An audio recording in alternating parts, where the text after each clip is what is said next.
So when I do this for myself, when I zero my rifle, and I'm going to back up and I'm going to let folks listening that haven't zeroed their rifles before or are daunting it or getting into this.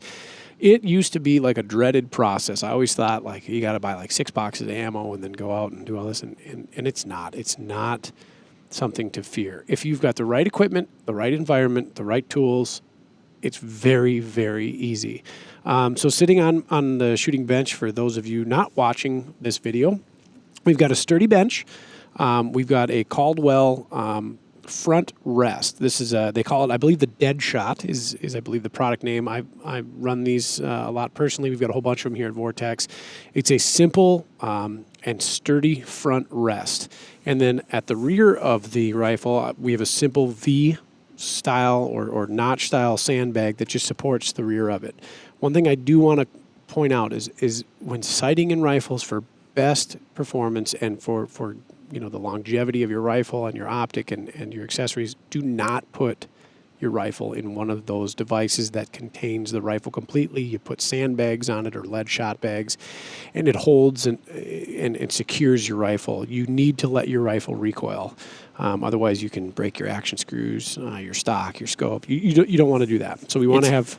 It's pretty jarring, when... If you can imagine, that is essentially kind of the circumstance of when an unstoppable object meets an immovable force, or I think it's the other way around, or whatever. Gosh, dang it, that phrase always confuses me. But it's kind of, in order for the rifle, it has a very exact shock wave that it's supposed to go through. And sort of, actually, if you watch a rifle in slow motion, which we'd encourage some of you to do sometimes, it's pretty cool.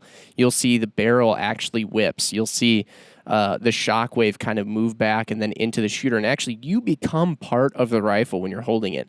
And so if you have it in some kind of a locked down, weighted vise of sorts, all that shock, it needs somewhere to go. And the weakest link in your rifle, whatever that might be, whether it's fasteners, whether it's who knows what, it will be exposed because all that shock is going to find its way into somewhere, and it's either got to break something or it's got to wind up, shaking something loose or whatever.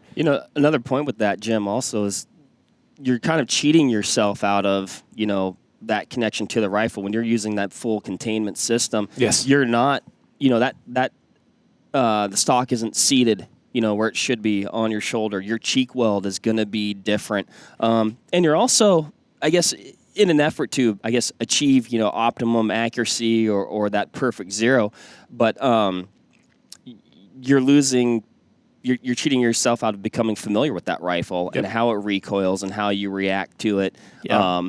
Or even just get used to it and learning how to manage it. Yeah, yeah, absolutely. Part of me has always wondered, too, like, when somebody takes a gun out, they talk about maybe they got scope-eyed, There's a number of different reasons that can happen, but, I do wonder at times it'd probably be easy to happen if you have used your rifle or sighted it in one of those vices, and then all of a sudden you take it out and you just don't know what to expect. Right. I'd ask you this, Ryan, too. Because maybe you aren't getting that, that rifle seated where you'd normally mount it, and that cheek weld, and you've gotten this zero using that type of system. Is there any risk that actually, when your zero isn't your zero? Your zero isn't your zero. I think in theory, yes, and I would equate this back to archery kind of too. So like you could have a bow that's quote sighted in, right? But the other component to this is the archer, him or herself, right? So if you and I had the same draw length, 29 and a half, and I clipped onto your bow and you clipped onto my bow, the high likelihood is because of the way we hold the bow differently, because of the way that where we put our anchor points and all these things. When you shoot my bow, you'll miss, and when I shoot your bow, I'll probably get string slap, and the arrow will fall off the rest, and everything else will go awry. That happens when I shoot my bow. Yeah.